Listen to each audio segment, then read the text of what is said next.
What is important to build an effective innovation ecosystem in food and retail?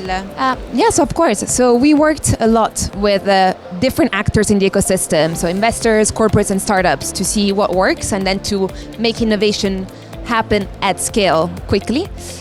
And there are many different criteria that need to be in place for that to work, but I think one of the most important ones that it boils down to is to create the right incentive mechanisms. So make sure that all of the actors in the ecosystem have a clear value exchange and have incentives aligned so that they can work together.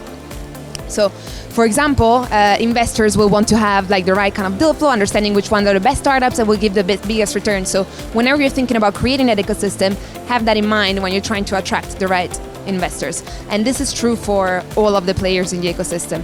So the key thing would be to map everybody, all the players, the stakeholders across the value chain, especially in food, so from agricultural businesses to FMCG brands, understand what their incentives are, and then create initiatives that will tap and bring value to them so that they can work at speed. What are the key investment trends that you see in the next future? So food tech has been growing hugely over the past years, and especially in Europe.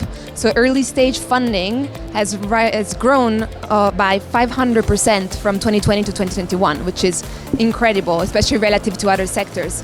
And we see new emerging technologies across the entire value chains, from agriculture, so on the input side, so regenerative agriculture is one of the big ones. Then you would have new ingredient sources, so fermentation, new proteins, and so on.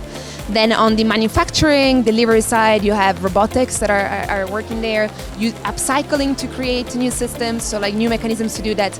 And then down to the end of the value chain, you have consumers' play, so new kind of products that would incentivize them to, for example, act more sustainable. So apps that help you track what you eat, where it comes from, and so you can make more informed decisions, and those ones are growing. One that I'm very bullish about are AI platforms that help you map out the molecular structure of all the ingredients in the world so that you can quickly understand what are the plant-based ingredients that you can copy to recreate animal-based products so that you would eat more environmentally friendly stuff.